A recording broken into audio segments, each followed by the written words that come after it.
Friends, welcome back to our channel. और आज मैं लेकर आ रहा हूं आपके लिए यूनिट एंड आउटपुट कॉस्टिंग में जो टेंडर प्राइस है उससे रिलेटेड एक बहुत ही स्पेसिफिक न्यूमेरिकल। और स्टार्ट करते हैं न्यूमेरिकल को। क्या कह रहा है क्वेश्चन में? वो कह रहा था following is the summarised profit and loss account. यानी क्वेश्चन में इस बार आपको प्रॉफिट एंड लॉस अकाउंट दिया हुआ है, फाइनेंशियल अकाउंट दिया हुआ है और कॉस्ट अकाउंट पर आना है आपको। तो क्वेश्चन में दिया हुआ है of the Rajasthan electricals company for the half year ending on 30 जून 2019।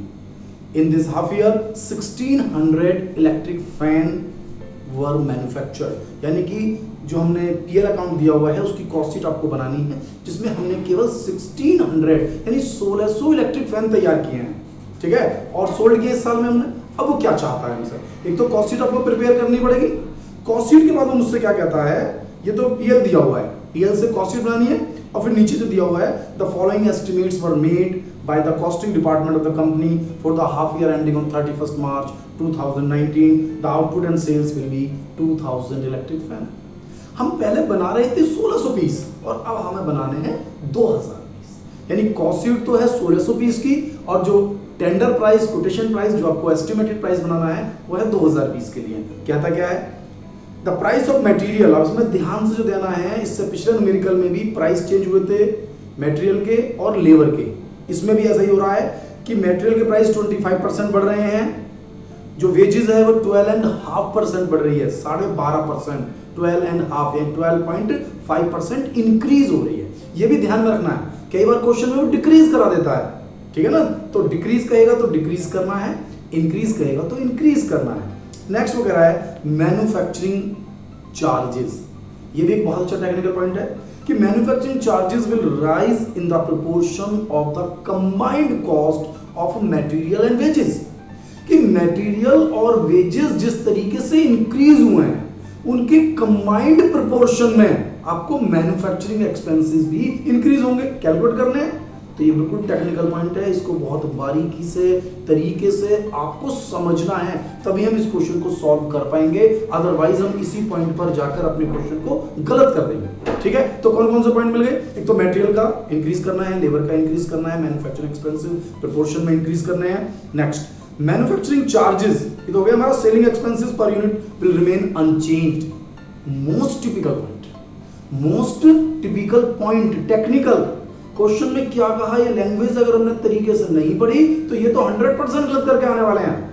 हम नोटबुक चेक करते हैं, यही मिस्टेक होती है। क्या कह रहा है? सेलिंग एक्सपेंसेस पर यूनिट, ध्यान से रखना, per unit will remain unchange. Selling expenses per unit unchange रहेंगे, सेलिंग एक्सपेंसेस अनचेंज नहीं रहेंगे, selling expenses per unit unchange रहेंगे।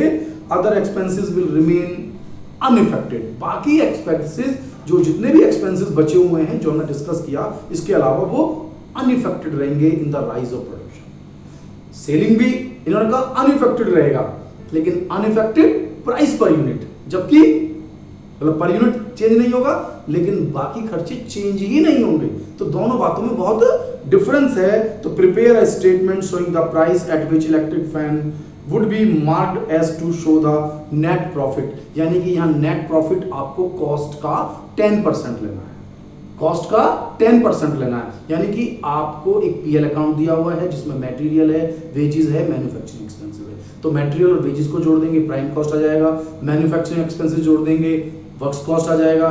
ऑफिस रेंट और जनरल एक्सपेंसेस, सेलिंग नहीं, ऑफिस रेंट और जनरल एक्सपेंसेस जोड़ देंगे, कॉस्ट ऑफ प्रोडक्शन आ जाएगा। सेलिंग एक्सपेंसेस जोड़ देंगे तो कॉस्ट ऑफ सेल्स आ जाएगा, प्रॉफिट जोड़ देंगे तो सेल्स आ जाएगा, ठीक है। ये सब पॉइंट्स हमारे क्लियर हो जाएंगे। अब हम अपने न्यूमेरिकल को स्टार्ट कर लेते हैं। तो क्या कह रहा है न्यूमेरिकल में, अब ध्यान दीजिए।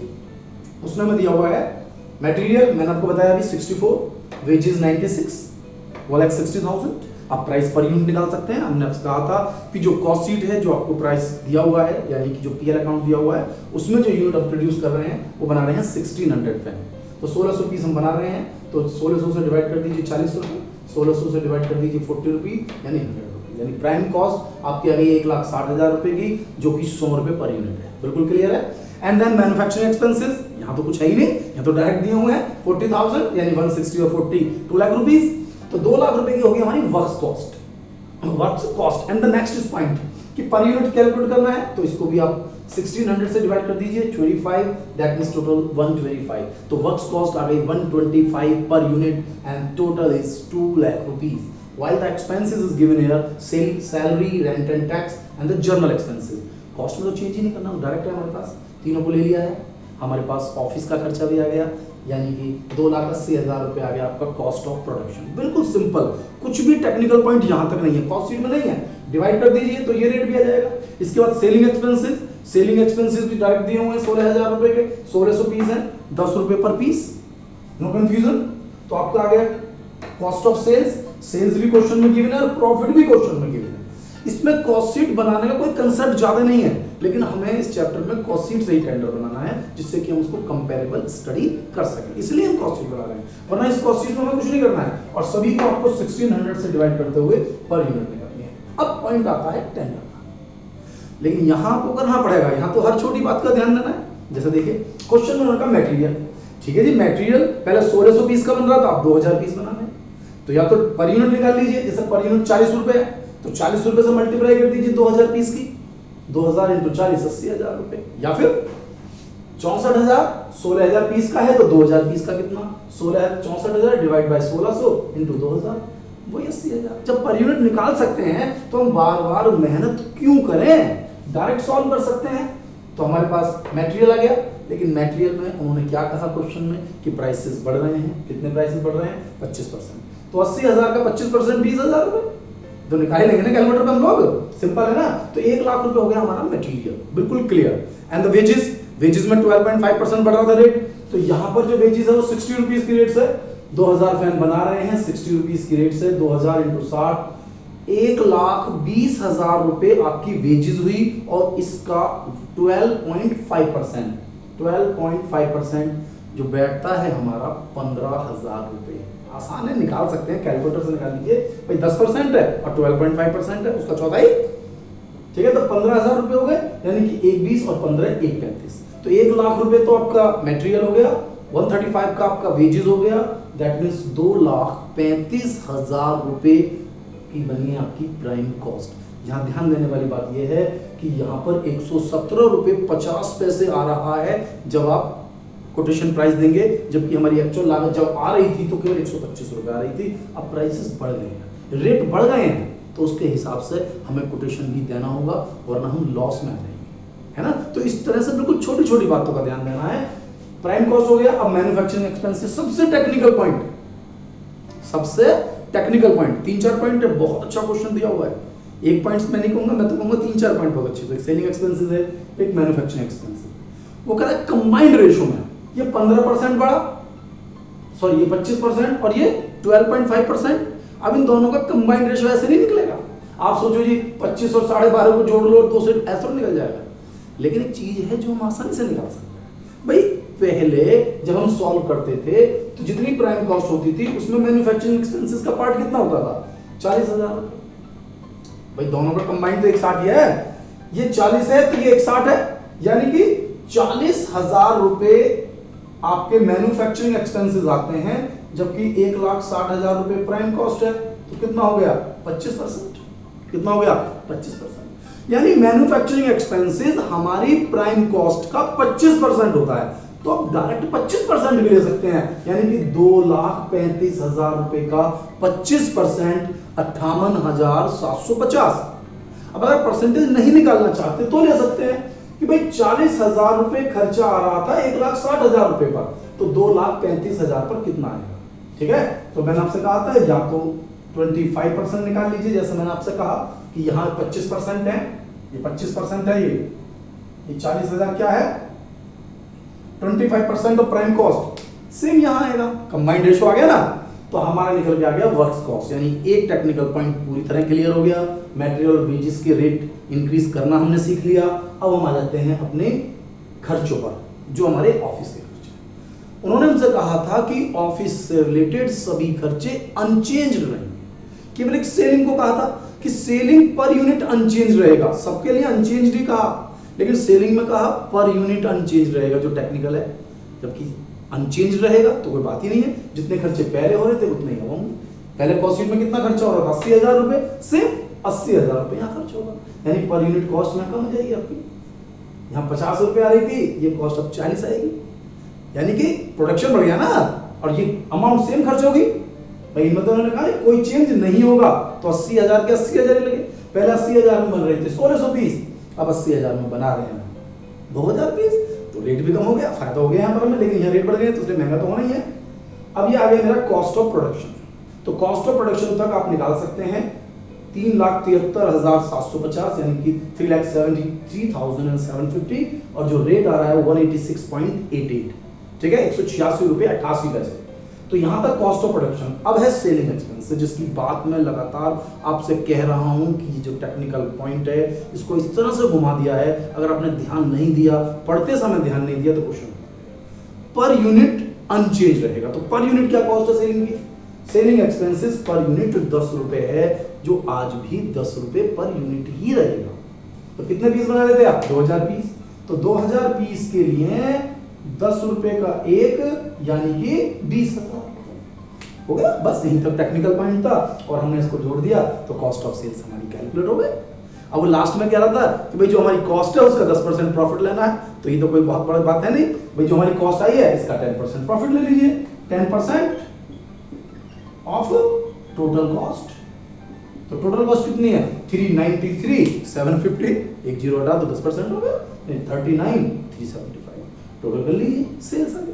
यानी कि ये जो सेल्स प्राइस आया है ये कोटेशन प्राइस आया है, यानी कि जब हम किसी को ऑफर करेंगे कि हम ये यूनिट यानी 2000 फैन आपको दे सकते हैं, जिनकी कीमत होगी 4,33,125 रुपए, यानी कि 216 रुपए 57 पैसे पर पीस करेंगे, ठीक है। अब अगर हमारी नहीं है, ये हमारी कॉस्टिंग अच्छी होगी, हम कंपटीशन में इन्वॉल्व हैं, तो हो सकता है हमें टेंडर मिल जाए। अदरवाइज अगर आपने कहीं कंफ्यूजन किया है, यानी एनालिसिस नहीं, हमने यहाँ तो क्वेश्चन ठीक किया है, मैं एक एग्जांपल दे रहा हूँ कि यदि हमारा कॉस्ट का एनालिसिस बढ़िया नहीं है, हमें तो जो इन्फॉर्मेशन दी है हमें तो उस इन्फॉर्मेशन के अकॉर्डिंग सॉल्व करना है।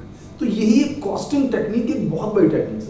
जितने भी बड़े बड़े रईस लोग हुए हैं, इंडस्ट्रियलिस्ट हुए हैं, वो कॉस्टिंग किंग रहे हैं, ठीक है। तो इस तरीके से हम एक और न्यूमेरिकल ले लेते हैं, जिससे कि हमें ये पॉइंट्स बहुत अच्छी तरीके से समझ में आए, ठीक है बेटा। तो स्टार्ट करते हैं एक और न्यू क्वेश्चन। क्या कह रहा है इस न्यू क्वेश्चन में? अब इस न्यू क्वेश्चन देखते हैं। वो कह रहा था following particular are extracted from the cost book and the other source in respect of the Vaibhav and company. कोई भी कंपनी हो, estimated material cost of the job, ध्यान देना इसमें हमसे कॉस्ट शीट डिस्कस नहीं करेंगे, उन्होंने direct quotation price tender price की ही डिटेल दी है, तो हमें फिर डायरेक्ट टेंडर प्राइस ही बनाना है, हमारी मजबूरी है भाई। डिटेल ही टेंडर प्राइस की दी है तो टेंडर प्राइस ही बनाएंगे, कोई बात नहीं। देखते हैं क्या कह रहा है क्वेश्चन में। वो कह रहा है मटेरियल लगेगा 50,000 का और लेबर लगेगी 10,000 की, यानी क्वेश्चन को बिल्कुल इजी कर दिया है स्टार्टिंग में कि मटेरियल लगेगा 50,000 रुपए का, लेबर लगेगी 10,000 रुपए की, यानी प्राइम कॉस्ट तो 60,000 रुपए लगेगी। कोई कैलकुलेशन ही नहीं करनी मुझे, डायरेक्ट मटेरियल दिया है, डायरेक्ट वेजेस दिया है, दोनों को ऐड कर लीजिए, प्राइम कॉस्ट हो गई मेरे पास। जो अमाउंट भी बिल्कुल सेम दी हुई है, 50, 10, 60 प्राइम कॉस्ट। पर यूनिट के लिए भी डिस्कशन नहीं किया है, क्योंकि उन्होंने मुझे ये नहीं बताया है कि कितनी यूनिट बना रहा हूं। बस एक टेंडर प्राइस बनाना है जिसमें मटेरियल 50,000 रुपए का और लेबर 10,000 रुपए की लगेगी, यानी 60,000 रुपए खर्चा आपका आएगा, ठीक है जी। अब क्या चाहता है, तो वो कहता है in a factory it will required machine. अब इसमें मशीन है, एक मशीन है जर्मन मशीन जिसके लगेंगे 20 घंटे, एक है जापानीज मशीन जिसके लगेंगे 6 घंटे, यानी 20 घंटे और 6 घंटे। जर्मन मशीन देखोगे तो 20, जापानीज देखोगे तो 6 घंटे, कोई दिक्कत नहीं है। द मशीन आर रेट, अगर आप जर्मन मशीन चलाओगे तो 100 रुपए का 1 घंटा है, यानी 2,000 रुपए लगेंगे। अगर आप जापानीज चलाओगे तो 150 रुपए घंटा है, यानी 900 रुपए। यानी कि इस माल को बनाने के लिए मुझे जर्मन मशीन की आवश्यकता है जो कि 100 रुपए घंटा लेगी, 20 घंटे लगेंगे, यानी 2,000 रुपए। इसके लिए मुझे जापानीज मशीन की आवश्यकता है जो 6 घंटे लेगी, 150 रुपए का रेट है उस मशीन को लेने का, 900 रुपए, यानी कि 2,900 रुपए मशीनों में ही खर्च हो जाएगा। भाई जैसे जेसीबी लेते हैं हम खुदाई करने के लिए, ऐसे ही हम मशीन चाहिए मुझे, तो जिस भी तरीके की मशीन चाहिए हमें तो उसके अकॉर्डिंग, ठीक है। ये फैक्ट्री ओवरहेड्स का पार्ट होता है, तो वर्क्स कॉस्ट कीजिए या फैक्ट्री ओवरहेड। तो 2,900 ये हो गए। अब साथ एक खर्चा उन्होंने और दिया है, वो क्या दिया है देखिए।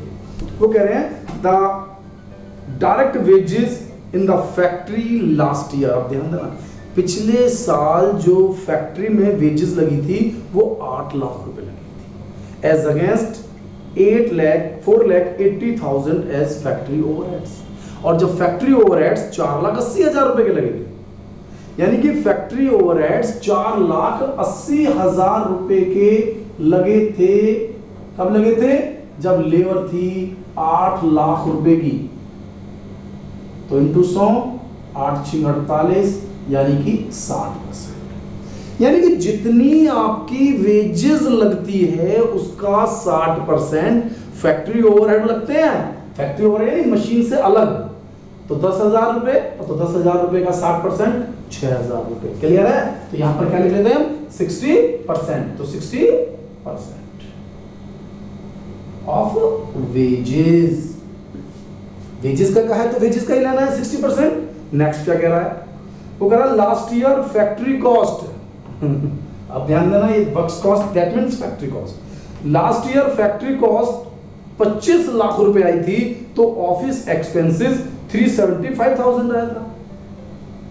फिर वही प्रॉब्लम है कि पिछले साल 3,75,000 रुपए के ऑफिस के खर्चे आए थे, तो फैक्ट्री की कॉस्ट लगी थी 25 लाख रुपए इंटू 100, तो डिवाइड कर लीजिए 15%।